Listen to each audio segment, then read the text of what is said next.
Good morning, everyone. We're going to go ahead and get started. Thanks so much for joining us. My name is Lauren Noble, and I'm the founder and executive director of the Buckley Institute. I'm delighted to welcome all of you for our Reunion Weekend event. Before I introduce our guests for today, I want to say a few words about the Buckley Institute. The Buckley Institute is an organization dedicated to promoting intellectual diversity and freedom of speech at Yale. We host lectures, seminars, firing line debates, and an annual conference every year since 2011. Our over 600 Buckley Fellows have a wide range of political beliefs, but they all stand united against the formation of a liberal-only echo chamber on campus. By providing Yale students with a forum to engage meaningfully with serious conservative thought, the Buckley Institute has become an institution on Yale's campus and a symbol for a more open and more representative political atmosphere. Especially at a university where the mission is the cultivation and creation of new knowledge, Buckley Fellows believe that all perspectives must be heard and examined in good faith.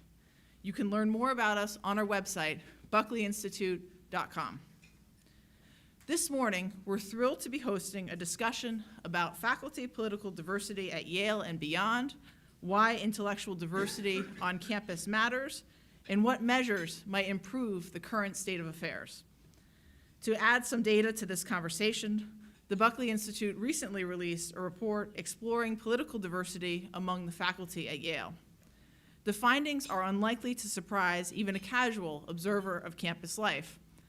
Our research found that among 4 relevant departments in the law school, 83% of faculty are registered as Democrats or have conducted political activity that heavily or exclusively supports Democrats. Only 3.5% are Republican. According to a recent Gallup survey of Americans conducted in March 2023, only 25% of Americans identify as Democrats versus an equivalent 25% who identify as Republicans. Independents, too, are cheated. They comprise 49% of Americans, but only 13% of Yale faculty researched. Of course, party identification doesn't necessarily preclude the ability of a professor to encourage open debate and exposure to different points of view in the classroom. But at a time when there is a lot of concern about the state of free speech on campus, this extreme imbalance is particularly worthy of our attention. We've assembled a terrific panel this morning to explore this important and timely topic. Samuel J. Abrams is a non-resident senior fellow at the American Enterprise Institute, where he focuses on questions of related civic and political culture and American ideologies. He's concurrently a professor of politics and social science at Sarah Lawrence College and a faculty fellow with New York University's Center for Advanced Social Science Research. Sam has been widely published in the New York Times, the Washington Post, the American Interest, and the Chronicle of Higher Education, among others. He is the author of several books on a variety of topics, including public opinion, Congress, religion and society, and polarization. Keith Whittington is William Nelson Cromwell Professor of Politics in the Department of Politics at Princeton University.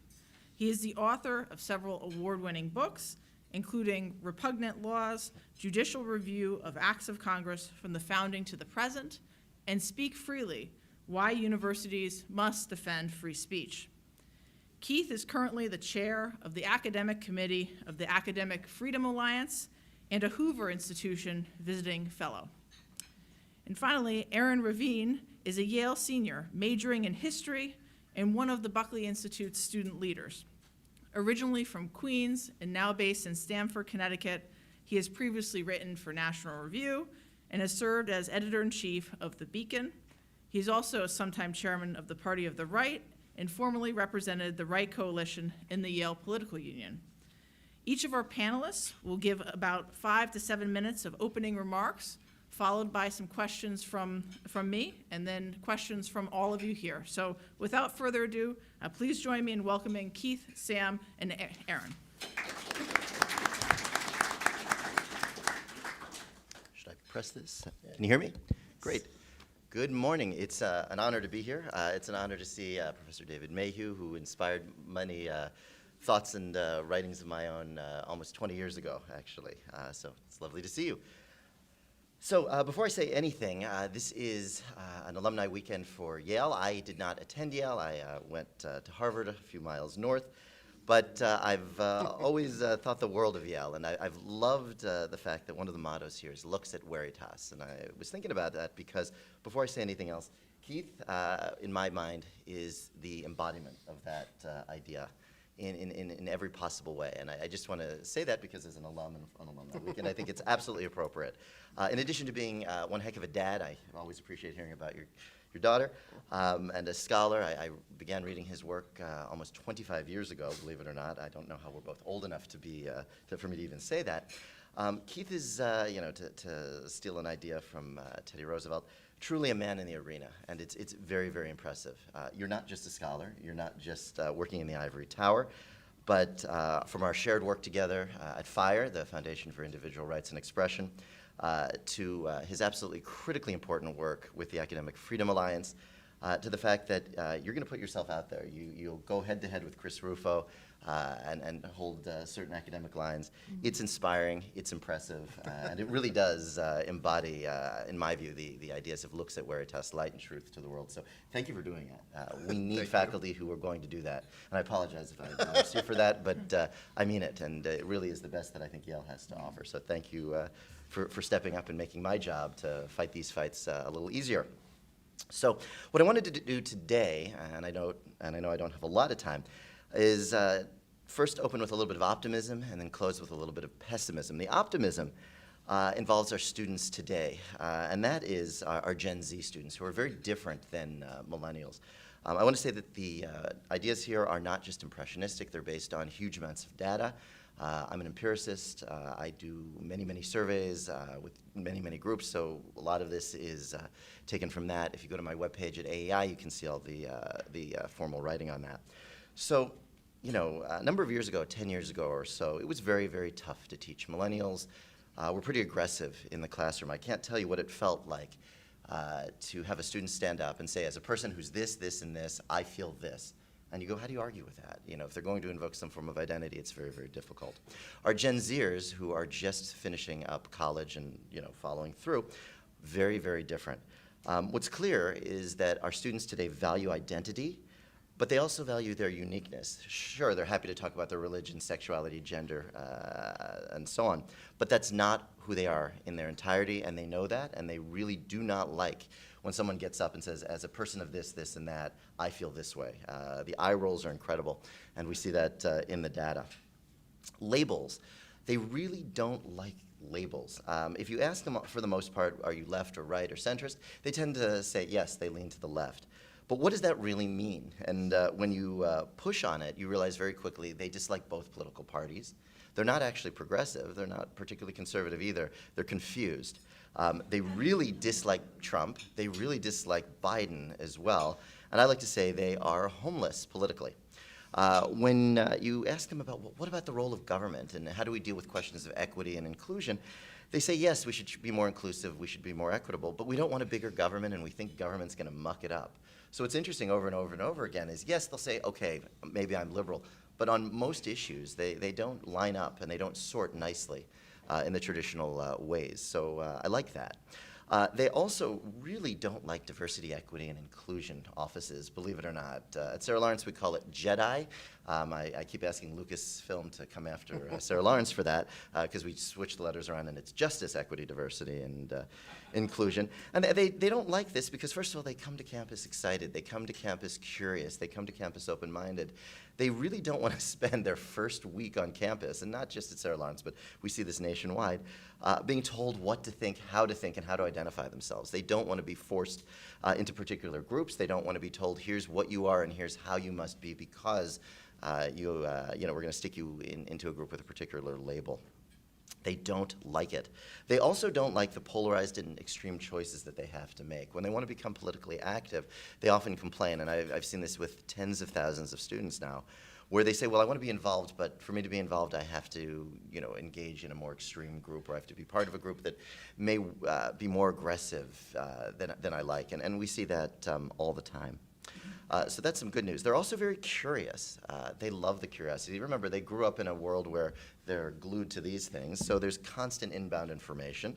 And they're used to diverse points of view. They're used to seeing difference. And if you ask them, is that a point of pride? Yes. Most of our students today on college campuses, Yale, Sarah Lawrence, and the like, really take pride in the fact that they want to hear different points of view. They want to be challenged, and they want to work out difficult issues. It's a shame the diversity offices don't see that and don't really understand it. They like the challenge, and incidentally, they reject the idea of cancel culture. They are fearful that they're going to be canceled. They are fearful that a mob is going to come for them. But they really dislike this whole milieu. They find it very triggering. They find it very uncomfortable, and they find it to be the antithesis of what higher education is about. When I'm able to close a door and have a room of students to myself, and it can be a couple hundred, this stuff comes out immediately. One or two students may invoke identity politics very quickly, and very quickly the audience turns to them and says, stop, we don't like this, we don't want this. They're scared by the administrators, and they're scared by a lot of faculty, but they want to understand the world, and they realize that these extremes that they've grown up with are unhealthy and counterproductive. So it's very nice to sort of see that. So I'm pretty optimistic about our students. Is it fair to push the future of higher ed onto our students and say they need to be the leaders? Maybe. They've done it in the past. I don't know, if it's fair to do it in full, but again, they have done it in the past, and they may need to do it again. And here's where my pessimism comes in, and that involves faculty, which lines up with your findings. We do have ideological imbalances, and in this case, when faculty say they're liberal or conservative, they are sorted nicely, unlike our students. Younger faculty are what will keep me up at night, actually. I'm hard-pressed to find a faculty member in the last few years who doesn't identify immediately as being a scholar activist or an activist scholar. The idea of doing scholarship for the sake of learning, for the sake of just inquiry, seems to have gone by the wayside in many departments. It's about some form of activism and social justice mission. That worries me quite a bit. If you survey older faculty, which I have done, even the most progressive, even the most woke, and I don't like using the word woke, but even the most woke will tell you they value viewpoint diversity. They value difference. They value that dialectic back and forth.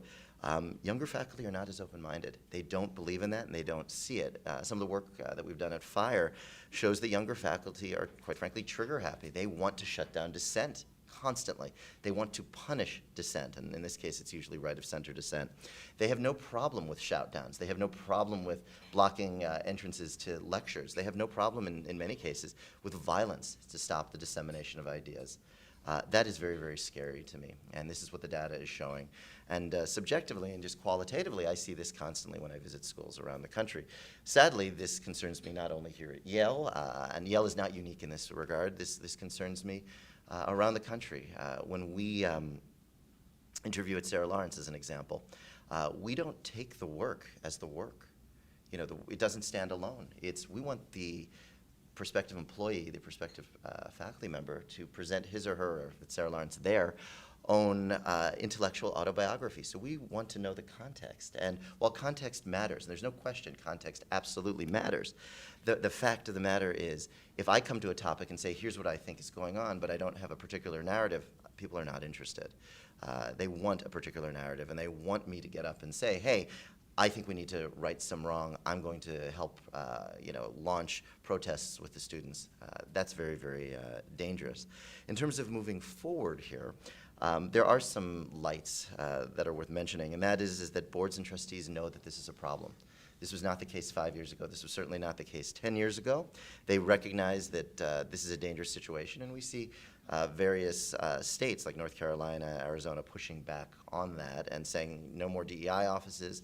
Let's keep this stuff under control. Students dislike it, and we see students pushing back. Although, again, is it fair to burden our undergrads and even graduate students with this sort of work? Donors and alumni are speaking up. Donors and alumni are pushing back. But again, can donors and alumni, for instance, shift the culture of Yale enough? I doubt it. We can't trust administrators. Administrators, I believe, are parasitic. They want to grow for the sake of growing and hire their own kind. If you take a look at their job mobility rates, they're incredibly high. They move around constantly, and they get bigger and bigger. It's hard to trust administrators. But The good news here, again, is that what's going on in college and university campuses with illiberal beliefs, shout-downs of speakers, and cancel culture, in my view, is no longer confined to our quads, our, what do we call them, houses here, and the pretty gates. The rest of the world knows about them. At Harvard, they've certainly left Harvard Yard, and the real world knows. And people are saying enough. It certainly doesn't line up with where America is whatsoever about cancel culture and viewpoint diversity. So, it's going to take some time to push back on this. But the good news is our students really don't care for this. That's why Buckley is getting bigger every year. It's enormous. Think about how many students you work with. That's not an accident. And even at a place like Sarah Lawrence, which is famously progressive, the number of students that flock to my courses and flock to my office hours are huge because they say to me, what's going on? I don't like this. I want to understand why your views are allegedly so offensive. And usually after a lunch or whatever, it's very quick and so I don't really see the problem. I said, neither do I. Take a course, we'll talk some more. So let me stop there. I could go on for hours, and I'll turn it over to Keith. So thank you very much. I appreciate you all coming out for this, and I appreciate the opportunity to come back to campus, talk about these issues. It's certainly connected to a lot of things I've been focused on quite a bit of late. I admit I'm only a graduate student from Yale. My undergraduate degree is from University of Texas, so I'm not fully in the fold of Yale, but it's always nice to get back. And part of what's connected to what I want to say is that my experience at Yale was a very good one. Ultimately, it really did help launch my career. It reinforced what I had hoped to get out of academia when I entered into it and when I went into graduate school and beyond. So I think that there's still a lot of promise in academia. One of the things I'm really troubled by in our present political context is the degree of hostility to academia, the degree of lack of understanding about academia and how it operates, which I think makes us and it puts us in a very difficult time to be able to preserve the kind of virtues academia ought to be fostering moving forward. And unfortunately, I think as Sam just noted, there are lots of concerns inside the House, lots of challenges from people who are inside academia, including, I think most worrisomely, professors. And I say most worrisomely in part because they, I think, were the people I would have hoped would be most committed to core academic values and most crucially involved in trying to secure them and protect them moving forward, and that's not always been the case. I was certainly very self-conscious about the political tilt of academia and the professoriate when I was coming up through the process, when I was getting my degree and moving forward. I should say, though, that partially at Yale, but also well beyond Yale, I benefited throughout my career with an extraordinary number of individuals who disagreed with me about almost everything, both my politics and also the content of my work, for the most part. But they were very serious about the ideas, and they wanted me to press on the ideas. They wanted to hear what ideas I had. They wanted to hear my arguments. If they disagreed with me about the arguments, they were willing to talk about them and work them through. And so I have consistently benefited from the presence on the faculty at Yale and at other places of people who were willing to sort of look past politics and focus on the work. And be very supportive of people who are doing what they regarded as interesting and useful work. And I think there's still a lot of people in academia who are like that. I think part of what's worrisome is some of the younger faculty, I think, are less like that than was once the case. It was always true that there are some faculty that are less like that. But it's a little disconcerting, I think, to the extent to which we're really seeing real evidence that there's a fair number of younger professors in particular who have sacrificed sort of the core mission and values that ought to surround academia and have repositioned what university life ought to be like from their perspective towards something that is much more politically active, in which politics are much more salient to the work they do and how they operate in the system more generally. I think this is related to some of the campus free speech issues that I've been working on the last several years. The SAMs have been very involved with. We both are now serving on the board of trustees of FIRE, Foundation for Individual Rights and Expression, which for years has been deeply involved in campus free speech disputes and does a tremendous amount of work. FIRE certainly thought, I think early on, that they would be folding up their tent pretty quickly because the problem would be solved and they could move on. They were sort of founded in the era in which we still talk about these things in context of political correctness, and they hoped that was a passing fad. It proved not to be. I've relatively recently been involved in forming the Academic Freedom Alliance, which focused on professorial speech and academic freedom for professors. I think we were somewhat optimistic that maybe this might be a short-term endeavor, and certainly I think when we were launching it, we did not anticipate how much work we would wind up doing. And we did not anticipate sort of the range of challenges and threats that have emerged extraordinarily quickly. Certainly, when we were just forming this organization a few years ago, we were very much thinking about individual conflicts and individual cases that would arise on particular university campuses, sometimes arising from students challenging professors and things they had said in class and trying to get them sanctioned as a consequence of that, sometimes involving administrators going after faculty, and to a striking degree, faculty attacking other faculty and trying to suppress their speech or sanction them for things that they have said or done. But increasingly, of course, we're now seeing a lot of political challenges coming in from outside universities, putting pressure on universities as well, which is a whole different kind of threat, works at a different kind of scale, and poses some real challenges moving forward.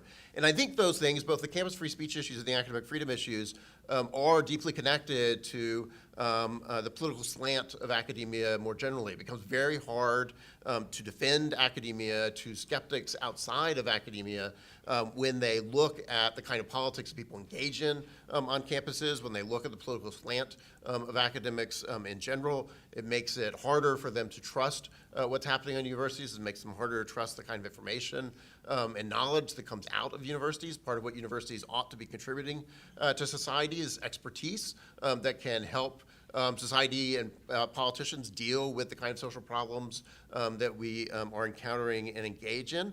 It is harder to have people outside of universities trust that expertise if they're worried that it's politically slanted, it's been built on an activist case rather than actually simply looking at the quality of the arguments and evidence supporting that case more generally.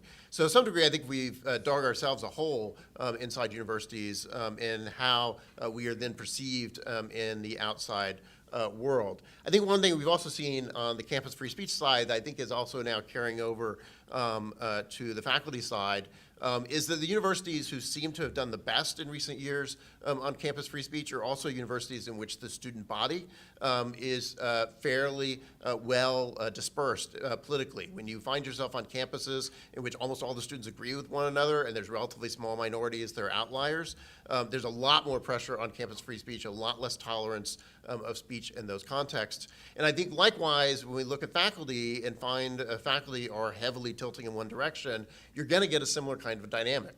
That becomes very easy to assume that your opinions and views are right. It becomes very easy to be intolerant to people who are significantly different than you more generally. And it has consequences, I think, for not only the larger intellectual climate on campus, but also how professors address one another more generally. So let me just say something briefly, and we'll elaborate, I'm sure, more on this, but just something briefly about why we might think it matters. It's not completely obvious why it should matter if academia is overwhelmingly composed of left-leaning professors. A lot of academic work, most academic work, has no direct connection to politics as such.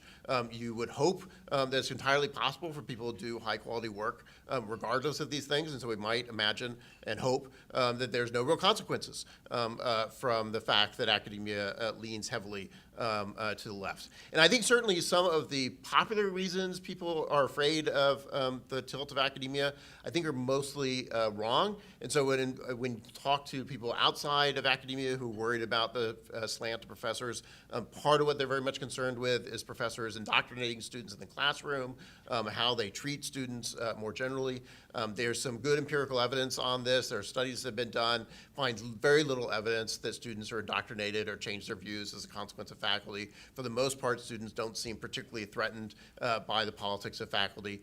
Students do tend to change their political views over the course of their time in college, but they seem to be most influenced by their peers, not by the professors, which is not particularly shocking since we can't even get them to read the work, let alone pay attention. Right? So under those circumstances, you wouldn't really think we'd have that much influence on them. It's their peers that have a lot of influence on them, much more than faculty. And likewise, when students worry about how tolerated they're going to be if they have divergent political views, they're much more worried about how their peers are going to react than how the professors are going to react. And that's true even if they see the slant on professors. The one thing that's also true, if you look at studies of students thinking about faculty, is that they think that the professors lean to the left. They think their classroom teaching leans to the left. But they don't necessarily translate that into thinking, I therefore am changing my views. They don't necessarily translate that into, I'm therefore worried about how I'm going to be graded in this class. And so while they see that the politics of academia leans in a particular direction, I think the actual consequences for that students are most worried about, and that some outside of universities most worried about, aren't necessarily there. Nonetheless, I think it does have some real consequences that we have this fairly homogeneous political valence in academia. I think among those is that certain kinds of ideas, certain kinds of questions are just not on the table. That if everyone's sort of thinking about the same things, they all have the same kinds of concerns. When they look out in the world, they're worried about similar kinds of things. We think about the social sciences, humanities. That leads to certain things being on the research agenda that you're going to focus your attention on and try to study.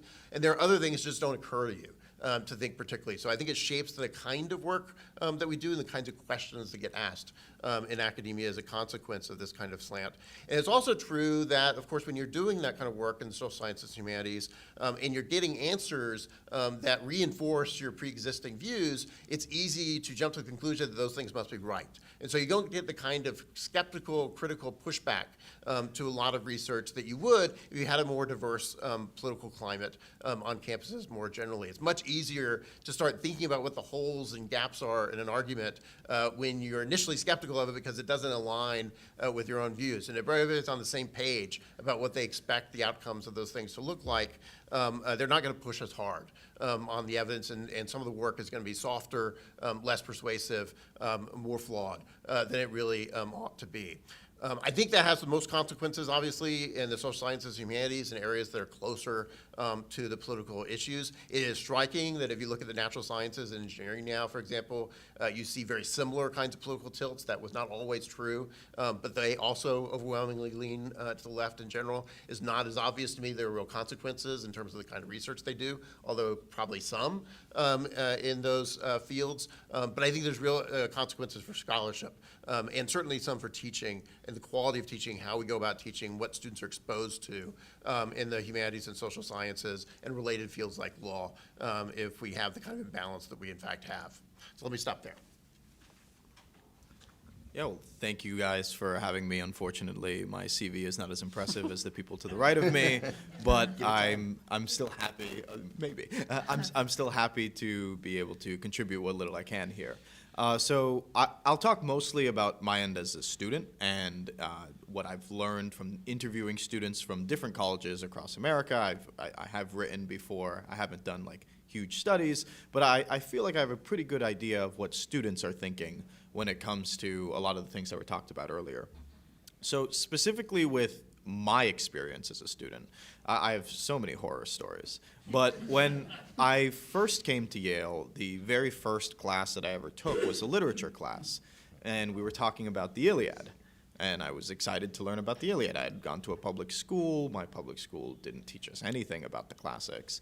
And here I am at Yale. And as I'm learning about the Iliad, in the very first class I'm in at Yale, it halfway through started talking about how the violence in the Iliad resembled the death of George Floyd. And don't get me wrong, death of George Floyd was awful. It was grotesque. It was bad. I didn't know what it had to do with the Iliad. This same professor went on to refer to Christianity as an inherently anti-Semitic religion, et cetera, et cetera, et cetera. And this is what I thought I was in for my entire time at this university. Fortunately, I was proved wrong. This professor was a young professor. And like was said earlier, the older professors at Yale, I think, especially like the sterling professors and the esteemed professors, actually hate what's going on here. Most of the problems that I've seen at Yale and when I talk to students at other universities, it's coming from students. And while it's true that students hate DEI and they hate all these training programs that these universities put them through, what is true is there is a very loud vocal minority at almost every university in the United States that advocates for some kind of action on the part of bureaucrats. What I've seen as a member of the Buckley program is administrators are actually somewhat accommodating when it comes to trying to bring certain speakers to Yale. When we recently had a Ted Cruz event, Ted Cruz and Michael Knowles came to Yale. And when they came here, Yale administrators were like kind of proud of it. Mike Pompeo coming, they were kind of proud of it. Would they invite Trump? Maybe not. But like the point is Yale admin, they care about how they look. They care about their brand, even if they are monolithic in their ideology. And increasingly, America and Americans and parents are actually refusing to send their kids to schools like Yale and instead sending them to places like Hillsdale because they want their kids to actually like not be indoctrinated. I agree that indoctrination from professors usually isn't as big of a problem as it's made out to be. But it's where the problem really starts to arise, I think, is when it becomes subversive. And the places that I saw it most is very recently I took a class called Drugs, Brain, and Human Behavior. It was one of the most popular classes taught at Yale last semester. And the professor was incredibly intelligent. She really knew what she was talking about in the field of neuroscience. She was a neuroscientist. But in the last 2 weeks of the class, she started talking about policy. And she was not well-versed in policy. She almost exclusively cited studies from the Drug Policy Alliance, which is a leftist organization that advocates for the decriminalization and legalization of all illicit substances, and is not at all an unbiased perspective. When I asked her about the studies that she was citing, and I pointed out criticism that countervailing studies have provided, she ignored my question and deflected by saying, well, I'm not an expert on drug policy. Well, if you're not an expert on drug policy, why are you telling me about drug policy? And this kind of thing has pervaded it. This is the scholar activist that the gentleman to my left and to my right have been discussing all this time. It really is a problem. And the only way I see us going forward with this is we have to take advantage of the majorities that we actually have, and not just the majorities in like sheer number, because I do think the majority of students don't like it when they're being misled. The reality is I do think a lot of students were convinced by this professor because they didn't hear any alternative viewpoints. They were being, educated. It wasn't so much that they were being indoctrinated because they didn't have prior beliefs before they were speaking to this professor. This professor just shaped students who didn't have any beliefs in the first place. They didn't know anything about drugs before then. I certainly didn't know about the neuroscience behind them. So what we also have is we have a majority as far as like, in a serious sense, clout. The professors at Yale and the professors at other universities, the most popular professors are always the ones that have the best discussions in their seminars. Sometimes they're not even tenured, but sometimes they're very esteemed. Very recently, with the renaming of Calhoun College to Grace Hopper, the most vocal opponent of that renaming was a Sterling professor of law at the law school, a former dean of the law school, Anthony Cronman. He was more vocal than any of the students were. So what I think we need to move toward is we need more of these information pipelines that show which professors are actually willing to promote free speech in their classes. We're joined by Professor David Mayhew over here. He's always identified as not being a particularly conservative person, but his class had some of the best discussions I've ever seen at Yale, where with people on the left and people on the right disagreeing with each other. And there are plenty of professors that do that at this university, regardless of what their ideological perspective is. Where the problem arises is when there are professors that students are genuinely afraid might give them bad marks for what they write on their essays. They don't do that. Very few professors actually do that. But the fact that the fear exists results in students not receiving the education that they otherwise might be able to. It means that they're not doing the research that they could be able to carry later on into the rest of their life because they're worried that it will be controversial. And instead it leads to people like writing things that they don't actually believe. And self-censorship is bad when it comes to discussions, but I actually think when it comes to performing assignments, it's where it really gets bad. I've learned the most when I've written research papers because I'm doing independent research. I'm reading things and I'm doing things that I haven't done before. And right now I'm writing my history thesis, and I'm starting to read about the Puritans, right? Like, I'm learning so much more than I ever thought that I would. But if I had thought that I wouldn't be able to do that because I thought my thesis advisor would punish me for writing something controversial, well, then that opportunity is entirely denied to me. So I think that what people on the left and the right, students, professors, should do is we should be like more vocal when there are professors that are suppressing speech in their classes. Because the reality is students don't want to take those classes. Course review systems are great. I've started punching it in. They're anonymous too, so there's really no downside to it.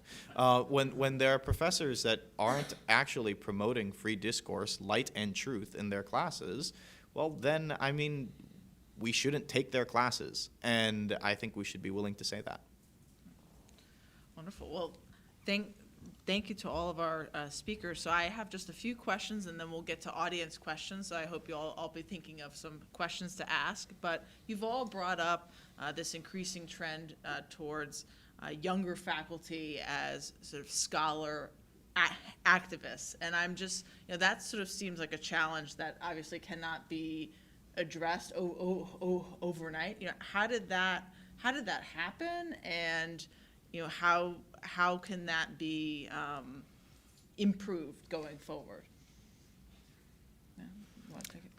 You want to, I can do it too. Yeah, I don't actually have a good explanation as to how it happened. And I don't think it's going to be easy to undo particularly. I mean, I think there's a tremendous number of people who come into graduate school very interested in politics and social issues more broadly. Sometimes they're more interested in that than they are the immediate content of their disciplines. And they're looking for ways then to integrate those interests into what they're doing professionally. And academia, I think, to a significant degree, has encouraged it. And so they sort of nurture that and say, well, in fact, you can integrate these two things together. I'm always struck by the fact there are nearly as many classes about politics that are being offered in our English department at Princeton as are being offered in our political science department. This seems a little weird, but it's reflective, I think, of what those disciplines look like, what those scholars are interested in, and the way they're encouraged to do their work in those disciplines. It'll be hard to undo that. To Keith's point, if you look at the Sarah Lawrence course catalog, I'm the Americanist and the empiricist. But if you look at the catalog, what blows my mind is there are people in every other department covering my subject matter. Imagine, I'll use a New York word, if I had the chutzpah to tell a lit professor I'm going to teach in their department like that. It blows my mind. In terms of the origin, I trace it back to law schools and a number of legal scholars who tried to integrate these things, and then that moved into the philosophy departments. And then really it goes back to entrepreneurial faculty, quite frankly. So Sarah Lawrence is to blame in a big part of this. Sarah Lawrence is the first women's studies department in the country, and the people who started it actually saw themselves as activists. It was not ivory tower. It was not for the sake of learning in and of itself or pursuing truth. If you look at the very founding of this department, there's a plaque on campus. It even talks about the fact that it is to right past injustices. And if you take a look at a lot of what my AEI colleague Charles Murray calls the harm studies departments, that's pick a name and then put studies next to it. If you take a look at it, it says very, very bluntly that it is about activism, and it is about some form of justice and political and social engagement. So this really is due to a very concerted effort of a very small minority, just like what we talked about, a very vocal minority, tyranny of the minority, to use a nice political science word, by Theda Skocpol. This is a situation where a bunch of entrepreneurs took some ground, and good luck being the person who stands up to it, because do I want to be labeled a racist, a homophobe, a bigot, an anti-Semite? I've been accused of everything, so go ahead and do it. I don't really care. But, most faculty don't want to be accused of that, so they sort of just turn the other cheek, and it gets bigger and bigger and bigger. How to fix it, I don't know yet, but I think the origin really comes to entrepreneurial faculty in law schools, philosophy departments, people like Judith Butler, and then the harm studies that really started in the early 80s, percolated very quietly, and really began to pick up steam in the 2000s when the universities were booming, boom, now we have the consequence of that, which is a real shift in our faculty and our faculty makeup. And if I could just briefly add to that, from the students that I know that plan on going to academia, they're overwhelmingly left-wing. And it isn't so much that conservatives or independents don't care about academia. They do, and many of them actually do wish that they could go into it, but they're convinced they won't get tenure. Regardless of whether their fears are well-founded, the fact is that a lot of tenure systems are reliant on faculty members deciding who else gets tenured. And even though tenure originated as something that was designed to protect intellectual freedom and academic freedom, and it still is, the fact that students have this perception that professors won't give them like job security at universities that they wish that they could work at, like Yale, means that they would rather go and get the cushy finance job, or maybe go into politics and work in the Washington bureaucracy. Like, those are the kind, or think tanks, which are great, and think tanks do great things. And I actually think there's far more academic freedom at the American Enterprise Institute than there is at Yale. But the reason why is because their tenure system, I think, functions better.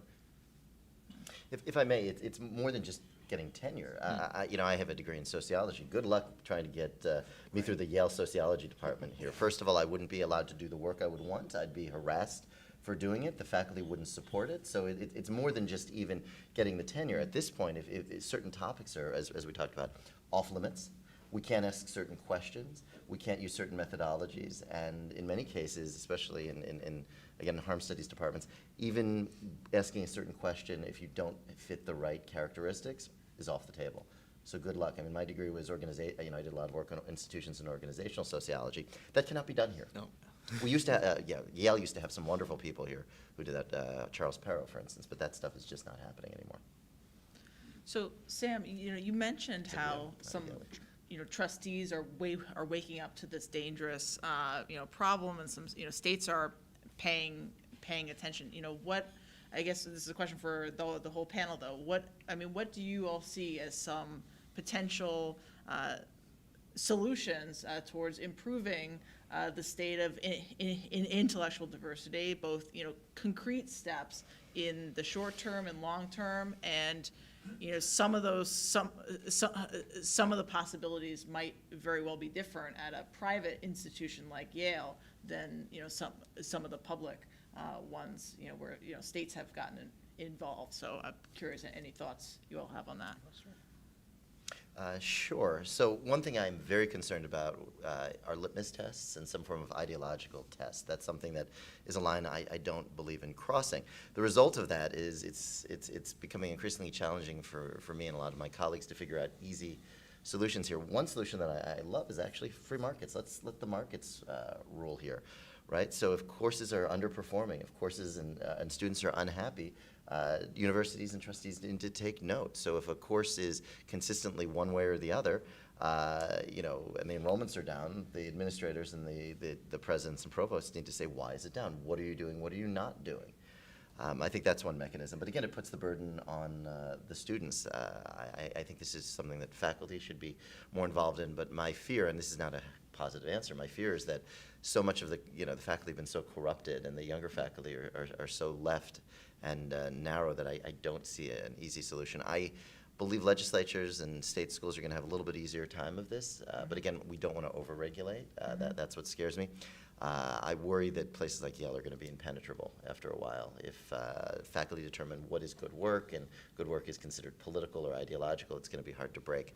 I think big donors need to make demands, and if you take a look at enrollment statistics, Yale will be fine. Yale's always fine. Harvard's going to be fine. Lots of other schools are not going to be as fine, and we do see a shift where, to your point, I wrote a big piece about this. More and more folks are moving to Southern schools where there's a lot more diversity on campus, a lot more balance among the students and the faculty.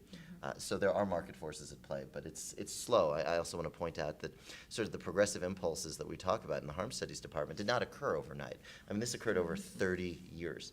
So to push it back is going to be a a marathon, not a sprint here. So I've been very critical of some of the kind of activism that I think some trustees, both private and public institutions, are tempted to want to engage in. I think it's ultimately going to be a mistake if we go down the road of having trustees try to micromanage the curriculum, if they become heavily involved in tenure decisions and promotion decisions, for example. Even if we might think there's some short-term payoffs to that, or we even think the trustees are making the right kind of decision in very particular cases, I think institutionally that's not the way we want to be operating universities, and it won't work out well in the long term. I'm equally skeptical, I think, of legislatures intervening in similar kinds of ways of trying to micromanage how the curriculum is formed and the like. I'm more optimistic, I think, about various kinds of initiatives designed to add to what universities are doing. And so we've seen this now emerging out of several Republican-leaning states where in their state institutional systems they're trying to design programs or centers, or in some types build all the way up to colleges that are oriented toward, and they're framed in different ways. They're all designed to try to bring in more conservatives into academia more generally. Some are focused on civic education in various ways as an avenue for that. I think those can be designed badly, in part if there's a lot of political intervention in how those things are structured and staffed. Ultimately, there's some real challenges in getting those things off the ground in a successful way, but I'm cautiously optimistic. I think that some of those will make a real difference on some campuses, will be a real model for how you can make progress going forward. So I do think that the most effective path is try to add things to universities rather than really attacking the things that are currently making you unhappy about universities. Anything? No? I'll just briefly say that with respect to adding things, I think the Brady Johnson Grand Strategy Program is a good example of something that has worked with that. At Yale, some conservative donors basically said, hey, we're just going to give this huge slush fund of money to you, Yale, if you hire professors that are actually going to have intellectual diversity. And it's one of the most oversubscribed programs at Yale. It's very popular. And so is it a shame that it requires an abundance of capital to be able to really make headway and make a dent in the intellectual diversity at a university? Yes. Does it seem to work? Yes. Some audience questions right there. Hold on, wait, just wait for the mic, yeah. Listening to you, and of course the origins, I go back to my days at Yale, graduate in '68, and we came in as a class and a group that was relatively politically naive. And again, I think people that in our class could say they perceived no prejudice among teachers. Then, as in the late '60s, we saw this activism occurring: Vietnam, segregation, Martin Luther King, Robert Kennedy, and all of this. And again, we saw activism coming from a faculty which we had never seen before. It was personified in our era by William Sloane Coffin. He, in a religious sense, was mobilizing this. And then this continued. And suddenly you're fractionating, if you will, the student body into portions. Those that felt, yes, that responsibility to go to Vietnam versus those that didn't. And of course, our whole era was affected by that. And I think this just continued to, as time went on, snowball. And then teachers were activists, and which we had not seen. And of course, students were picking sides and everything.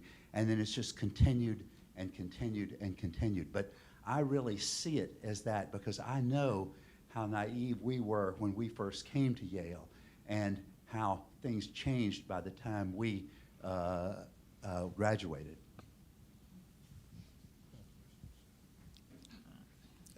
Over here. Some good context there. I want to say I think the Buckley Institute has been I feel it must be a tremendous resource to the Yale student body. Yale students can go see a civil debate. They can hear outside speakers. Since you've been in existence, the money I used to give to Yale, I give to you. Thank you. And I wonder, you've changed your name to make it not Yale. I wonder if you have any plans to expand this around the country to other universities. I think the same thing could happen. If a student is really interested in hearing a civil debate and hearing other points of view, they can go to your lectures. And I do give Yale some credit for allowing you to use their facilities. I do see that, but it takes the heat off. The administration doesn't have to take the heat for inviting Ted Cruz or someone like that. Right. But any plans for expansion? We don't have plans for chapters at other schools at this time. There's a lot of work to do at Yale, but we've been very pleased with the growth in students that we've seen here, and increasingly I have heard from students, faculty, and alumni of other schools reaching out to ask about our model and how it might be applied on their campuses. So I think there are a lot of people waking up to what's happening around the country, and these the things that we do are things that can be done elsewhere too. So. Yes. Is this on? Yes. You were making remarks that you thought perhaps the impact on the actual quality of academic work was less than we might fear from looking in from the outside.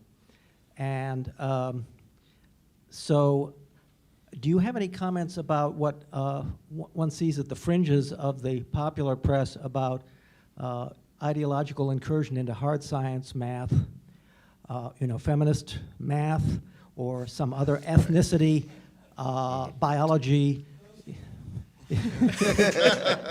But no, apparently in a different way. That's the problem.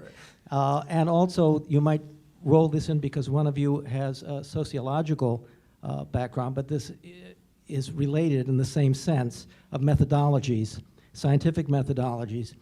And I don't know if it still exists, but there used to be the National Association of Scholars that would have a big annual event. And I think 20 or 25 years ago at the Roosevelt Hotel in New York, a sociologist said that sociology departments in great goodwill and intentions adopted modern statistical methods which are used across the board to design studies in advance so that you have a correct student sample population and you apply. And they said once the results were contrary to what their expectations were, they eliminated statistics and probability from their curricula. So I think we are seeing some very rapid changes in the natural sciences and engineering on this front. And so I think both the kind of broader academic freedom and free speech debates, this particular kinds of concerns about the encroachment of politics into academia, I think used to be something that the sciences sort of said, this weird thing happening over in the humanities and social sciences, and I don't understand what you people are doing. I have heard from lots of colleagues in natural sciences and engineering who are very concerned it's now happening to them too.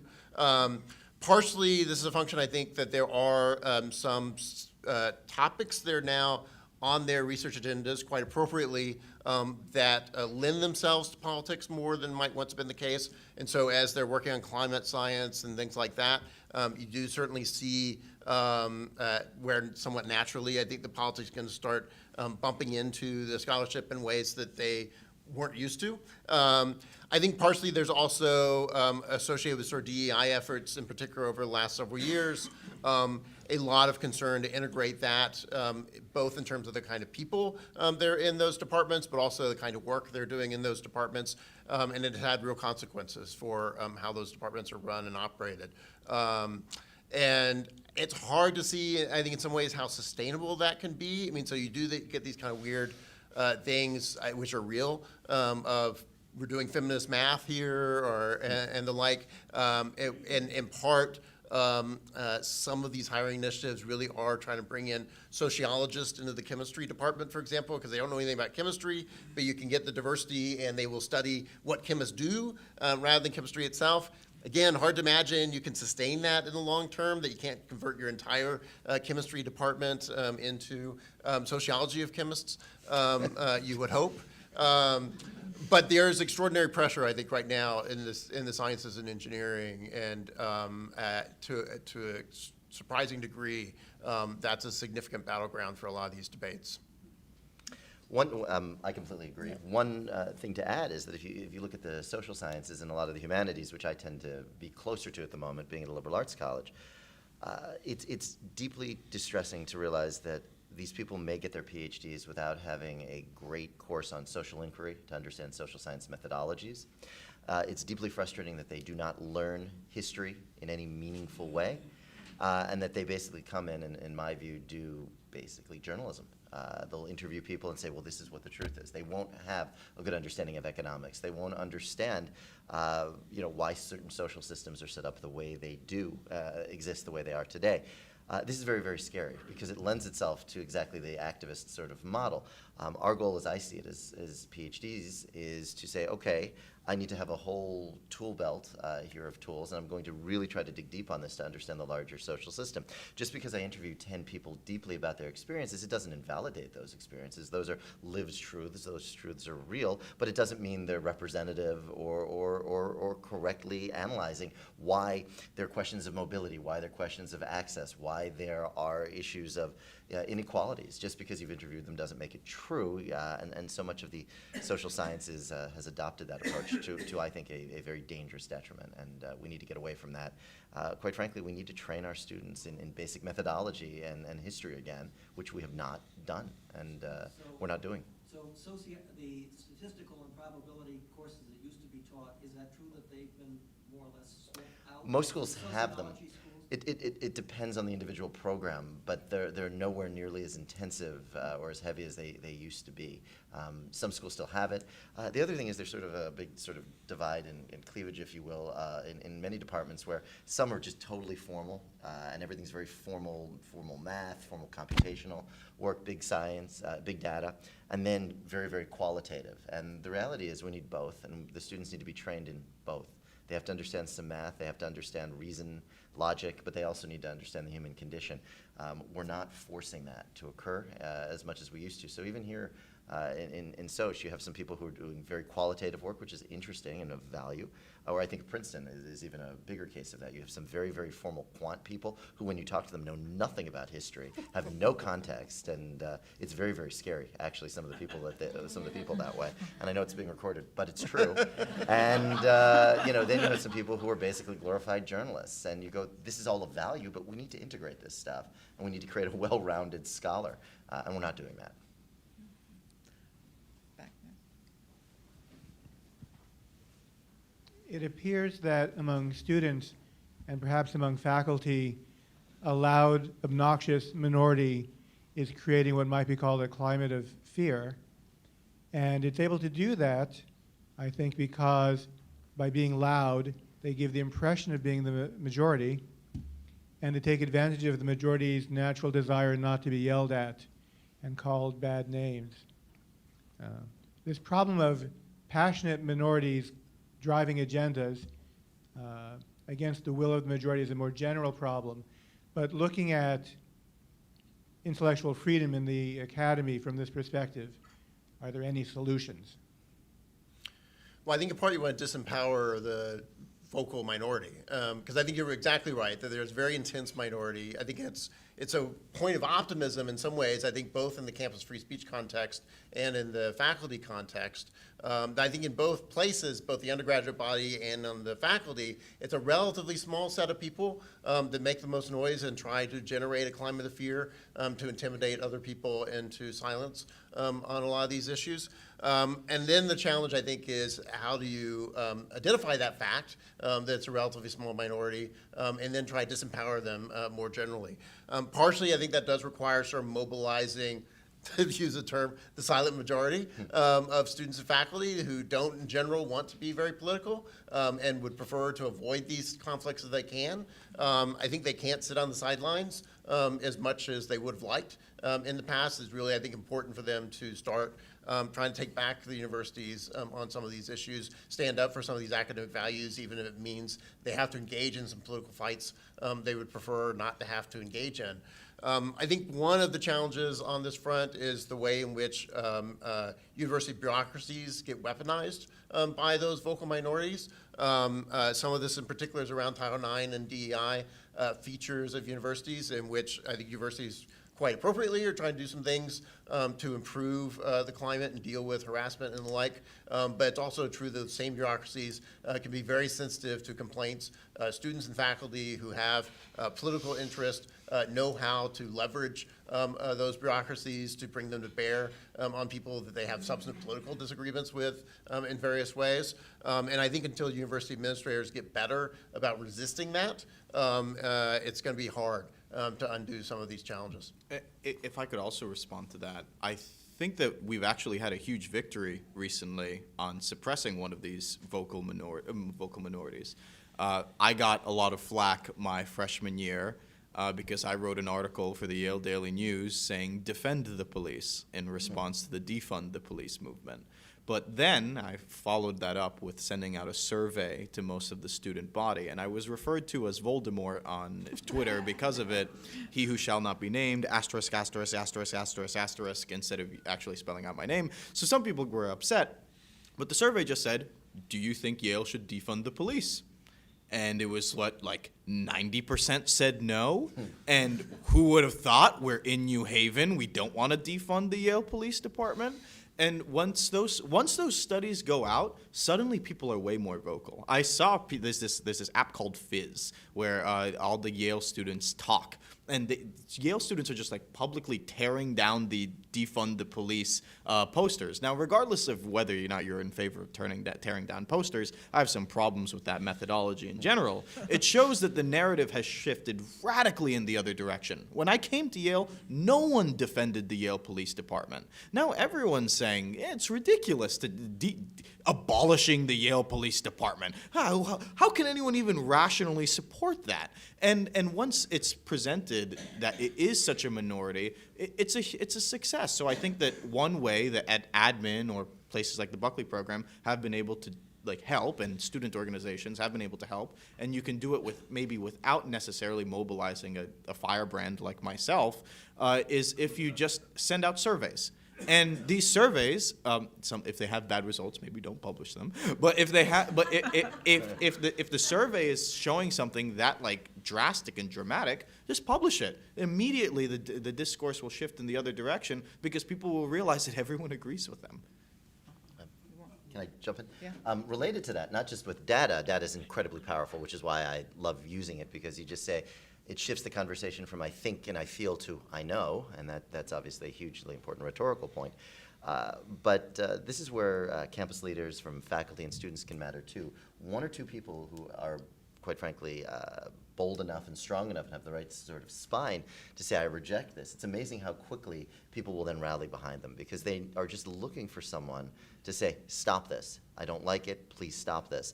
And I've seen this at dozens of schools around the country. We need it to be hundreds of schools around the country. But even at Sarah Lawrence, a lot of the nonsense toward cancel culture has stopped for the simple reason that the faculty know I'm there. The faculty know I'm very lucky to work with fire, and the faculty know that you're not going to try to cancel me a fourth time. You're going to have to deal with your mission, which is open debate and discourse. If you try to silence it, we're going to have another round of this, and let's see what happens. And they don't want that.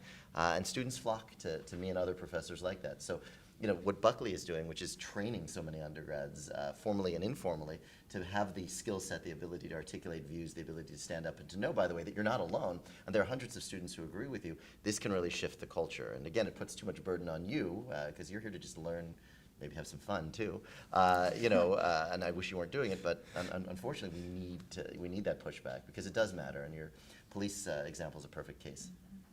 We have time for one more quick question, so. How's it going with selection of presidents of university? I guess Salve is getting surely toward the end. And what's going to happen to encourage boards of trustees to hire presidents who are going to fight against cancel culture. Well, I do think that's absolutely the right space for trustees to be intervening. A crucial thing trustees ought to be doing is choosing senior leadership, setting a tone for what they expect that leadership to be doing. And so those choices of who university presidents are both important and totally within the rubric of what trustees ought to be thinking seriously about. And moreover, I think senior leadership on campuses can make a massive difference on a lot of these issues. Just like it's the case that if the students all realize, oh, it turns out 90% of the students favor the police rather than think they ought to be abolished, that has consequences for what the discourse looks like. It's likewise true if presidents of universities stand up for academic values. It sets a tone on campuses that can be quite consequential. I think one of the signs of optimism I have about the universities is that we seem to be turning a corner, at least on some places. It is kind of striking that we have several senior university leaders, sometimes presidents, sometimes deans, really standing up very publicly and fighting on behalf of free speech and academic values more generally. So I think people realize it can be very embarrassing if their institutions go through some of these things, and they ought to be on top of this rather than sitting on the sidelines. And so I think picking the president who actually understands this and is willing to be vocal about it is a crucial thing universities ought to be doing. Well, with that, unfortunately, we are out of time, but I want to way to thank. end up, Did you have some? Oh, it's a perfect way to end. Okay, That's okay. like a perfect Okay. send-off response. But I want to thank you all for coming, and please join me in thanking our wonderful panel.